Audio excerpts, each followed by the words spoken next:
Hi, this is a foreigner in the Philippines. Well, it's early morning and it's a pretty lousy day for me. I'm from Manchester in England, and it always rains in Manchester, and now it's always raining, and you can probably hear the rain right now, because a common complaint is that people can hear the rain or the chickens or turkeys or everything else, but they can't hear me. So I've loudered my voice, if I can use that word, and degrade it even further. What I wanted to talk about was the power of images. Now, some of the images that have been presented to you by myself, ourselves, Beth and I, and a friend of ours, a neighbour, who also presented an image that some people found disturbing and tasteless, and in both our cases, not just our friend, they disagreed with the use of the image. Well, here we are, we're in a world of mass media which is controlling how we think. And how do they control how we think? They present images over and over and over, and they condition the way that we think. Now, if you believe that you have not been conditioned in some way, you have a few things to learn. The next time you take a lift, an elevator, and you stand there and there are, say, elevators on both sides, so you've got 3 on each side, that's 6 elevators. You press one button and that says that you're going up. Now, the first available elevator that comes will ding, and believe me, when you hear that bing, without even thinking, you will move to the elevator that will take you where you want to go. This is conditioning. I mean, and this is acceptable conditioning, because you are getting what you want. There's all the other stuff that gives you what you don't want. And the next time that you go, if you're a man and you're shopping for your good lady and you don't know what the hell you're doing, which is probably describes me best, I go in there and I look at the list and it says shopping powder, washing powder, and I look, what do I know about washing powder? Not very much anymore. I'm not a single parent, so I don't do my washing, and I think, washing powder, and I think about the image that comes to mind as quickly as it can, say, Tide. I don't know whether Tide does the wash any more than the next one, or Surf, or Daz, or whatever, any of those things. I just look for the image that comes up to me quickly. And that is happening in almost everything that we do. So now, why would I even talk about images? Well, I talk about images is because it's important. We use images. The reason that you're looking in, obviously, on us is because you either find the images that you see, on the whole, will be presentable or agreeable or even pleasurable for you. It depends exactly on what you're looking for. Right, so you're looking for a particular image, and you listen to the voice, and you hear all the information, and you decide whether you like it. At the end of a video, you may or may not feel good. Somebody said that they didn't feel good at the end of one of my videos because I was mocking the viewer. I never intend to mock a viewer. Why would I do that? The joke is always on me. The joke is always on me. You may have just seen a video about snails trying to be stuffed in my mouth. I'm not doing it.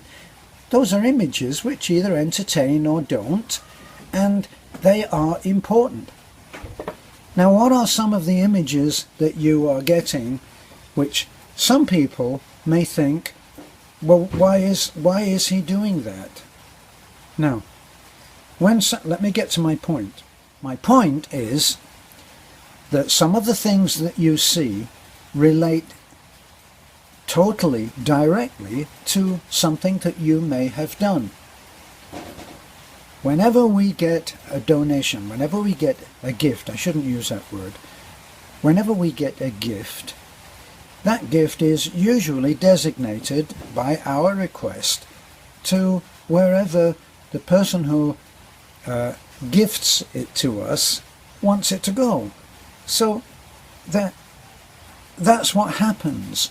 And why is our pretend charity work, why is it important, and why has it touched a nerve with a lot of people that have sent money to do certain things? Well, a little while ago we presented the image of a young woman who looked like she had a fist growing out of her back, and people sent money into a fund to help that woman get back to a normal life and have what probably will be quite an expensive operation. Now, why did they send money? They sent money because the image that they saw touched them in the heart, and they sent money because of it. They were motivated by an image that they saw which had an effect on their emotions, and they wanted to help. Now, so why are images important? Well, if you haven't seen that, then let me give you another example. When something makes you feel good and you want to contribute to that, then you will. Now, why is it important at our end? Why do we feel it's important to show you, let's say that you out there, Miss J, have donated $10 or gifted $10 to go to, I don't know, Project B. Now, you have been touched by the image of Project B, and now, Miss J, you want to do something about it, so you send the money. Now, what happens to it? Now, for you, Miss J, you're still sitting at your computer and you're wondering what happened to that money. That's where we come in. We prefer to show an image on video of the $10 that Miss J gave being given to Project B, or whatever that project was.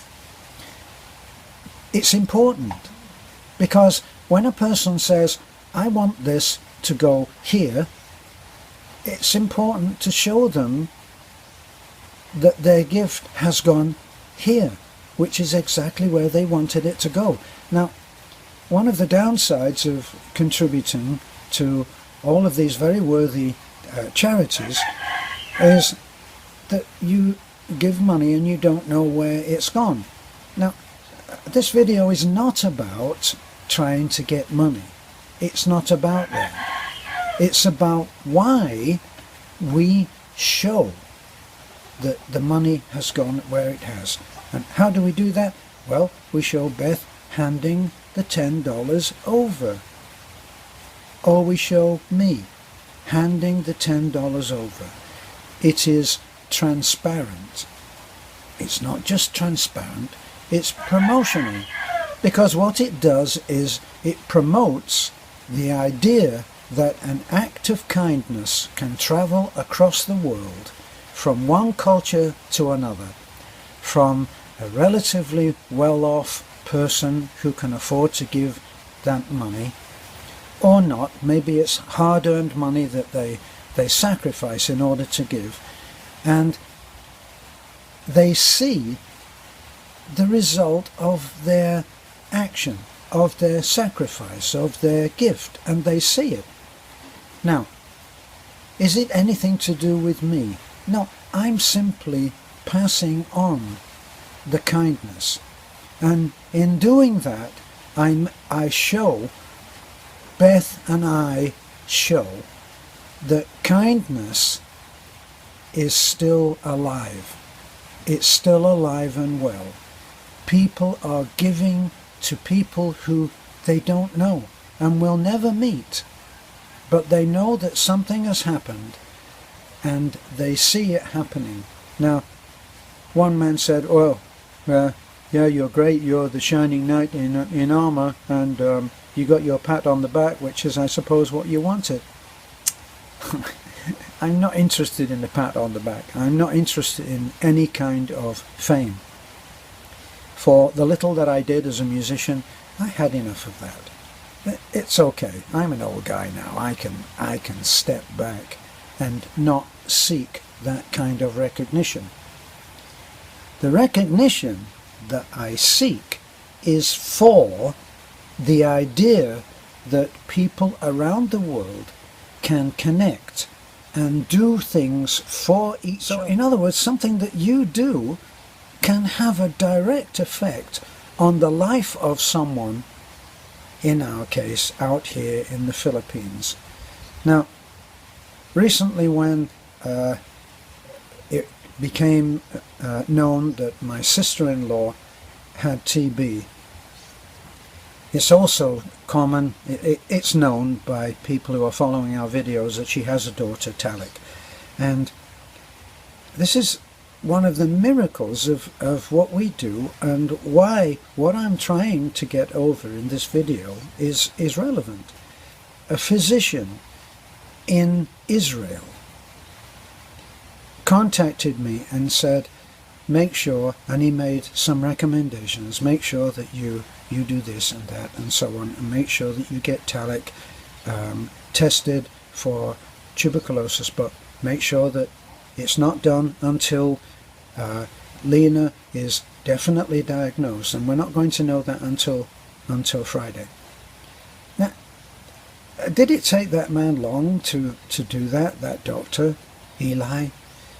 No, it didn't, but he was able to do it and give us here on our little hilltop community some information just by communicating. And that's an act of kindness. And that act of kindness made me feel differently in that moment, about Israel. I can have preconceived ideas about what's happening in Israel or Palestine, or I don't know, Beirut, or any of these other places where we're having images of trouble and strife and upset and murder and all of this. And in a few words, it can be changed.